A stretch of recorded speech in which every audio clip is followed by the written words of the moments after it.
22nd of Harvest, 233, second era of the Age of Song, Kingdom of Leonce.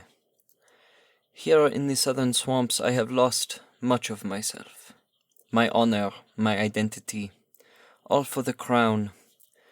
I was once Moderate of Cross.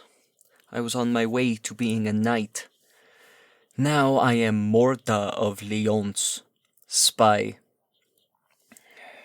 My king needed eyes on the Leonce court, and without asking, chose me for the mission. The rain here is hot. The air is heavy. There are bugs everywhere in this disgusting place. Mages as well. I have been told I am married, even though my wife is far away.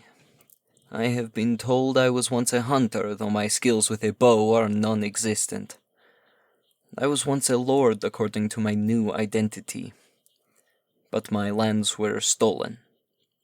Now I am here to get the King of Leonce's favor for my own king.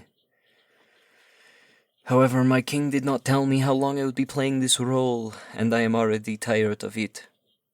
Tomorrow I go to meet Leonce's liege lord and his people. I spent the many weeks riding south learning how to speak like a Leonce noble. My accent can now be hidden and replaced with a voice that is not mine. The only comfort from home I have with me is Kivye, my squire. She is Leonce originally. She knows what I don't and is here to give my story credence. At least she gets to keep her name. Kivye and I are laying in our beds at the inn. I am reading through my king's instructions for how to deliver information to him. I do not think I will ever see the Marian Woods again, or the fields of Ducrot. The way the Empire Sea would dance as I would watch feels like a distant memory now. I now live in the swampy, soupy muck, telling lies. I am Morda. I am Morda. I am Morda. I am Morda. I am Morda. I am Morda.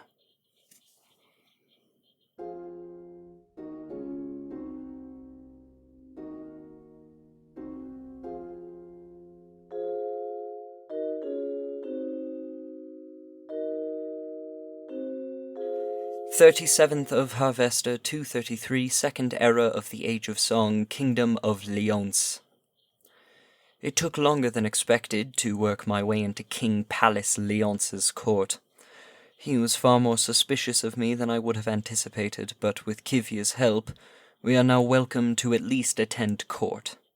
He is an interesting man. Cold eyes and a hollow spot where his sense of humor should have been when he was made. He is not married, no children. He seems solely dedicated to his people, his nation. Unfortunately, that means he seeks to destroy mine.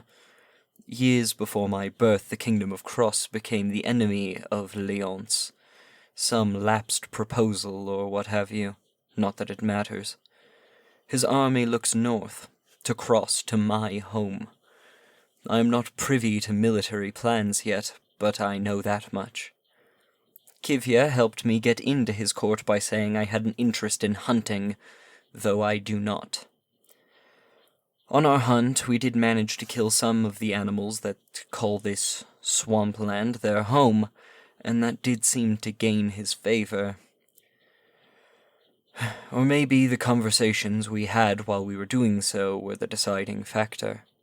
We spoke politics, war, the usual things. But then the conversation turned and we spoke of flowers. I always wanted a garden on my estate, like Almerius's garden in Bastacross.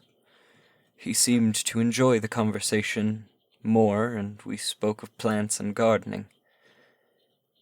It was surprisingly pleasant, but I am focused.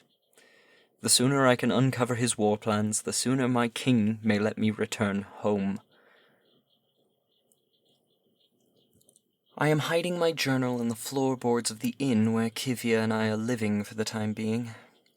Wouldn't do to have that found and be summarily executed.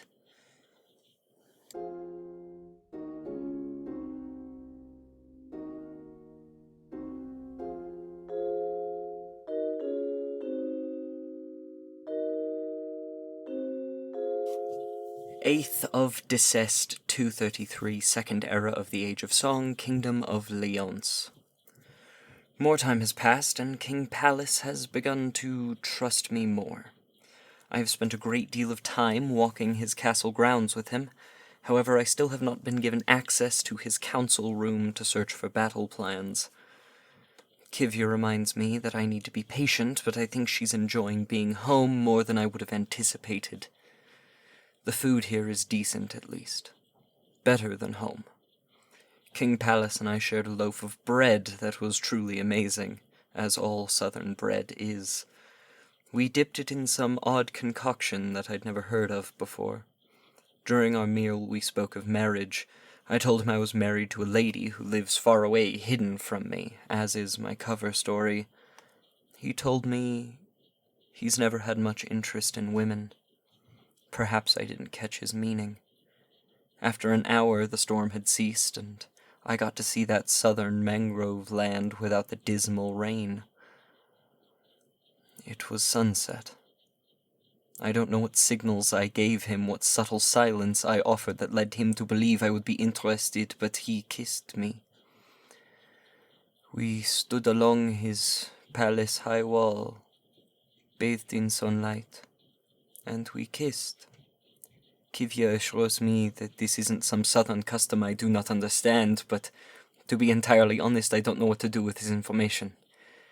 Perhaps he could tell I'm not truly married, perhaps he does not care. Kivya believes I should stay the course. Use this to get access.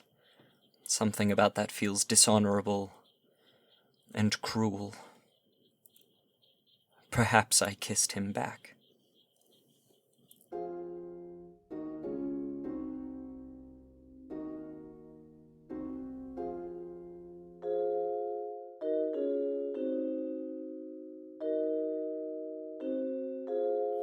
Fourteenth of Dissest, 233, Second Era of the Age of Song, Kingdom of Leonce.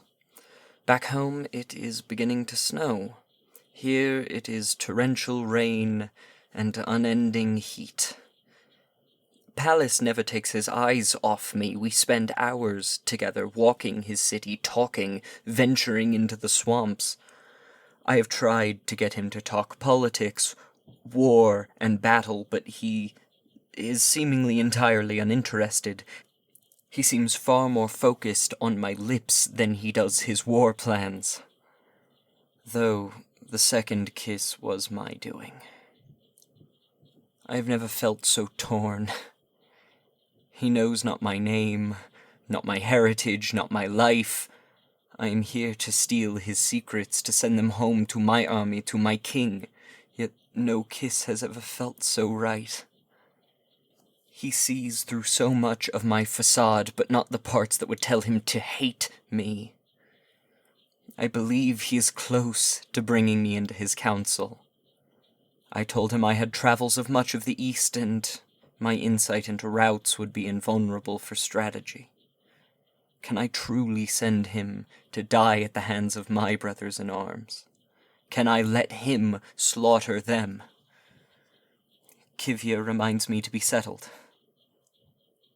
She tells me I am getting too attached, that back home in Cross I would be a knight as soon as this mission is complete.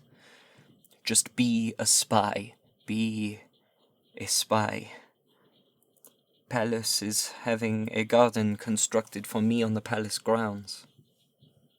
Flowers or blades, honor or love. I just do not know anymore.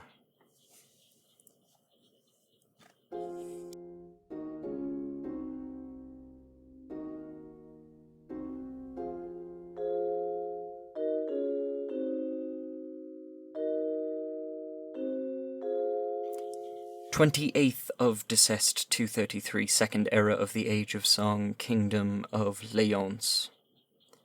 There is a festival going on. I have read Pallas's plans for war on my homeland, and they are truly brilliant. All of it could be ended. I could send them to my king, and we could be rid of this enemy forever. There is a festival going on, and all I can do is weep. Palace has asked me to move into the castle. I think he intends to propose to me in the near future. So many talks of the future, so many gifts. I love my enemy, and yet he does not know me. He calls me Morda, but that has only been my name for a few months. I am Mordrate of Cross, errant knight and slayer of many men. He calls me Flower. If I warn my king, my lover will die. If I do nothing, I will spend the rest of my days living a lie with a man I love who cannot truly know me. There is no way out of this pit. This hell will claim me as its victim. For no matter which path I choose to walk, and no matter what choice I make, I am dishonorable. I am a liar. Kivya says she will go with me no matter my decision. She knows loyalty to none but me and doesn't care for politics. I wish she would just kill me, take my things and my title, and with them my burdens. Instead, she sits beside me while I weep, a true friend who has promised not to judge me for whatever I choose to do. But what can I do? There are no more steps to this dance, only the end of the song, and everything that comes in the silence.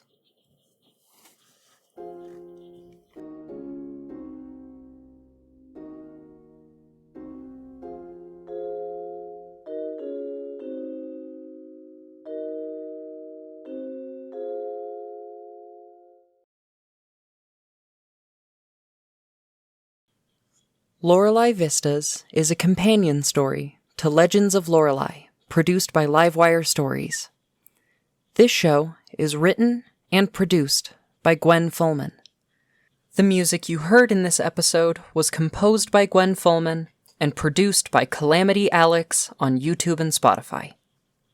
The narrator for this episode was played by Gwen Fullman. If you enjoyed this episode and want to hear more, please consider subscribing to our Patreon at Livewire Multimedia Stories to receive episodes a week early for only $2 a month. Check out our website at livewiretabletop.wixsite.com/livewire. Subscribe to us on YouTube, or join our Discord in the description below. The best way you can support us is by showing this to a friend. Thank you. And a special thank you to our Patreon supporters. Without you guys, this wouldn't be possible.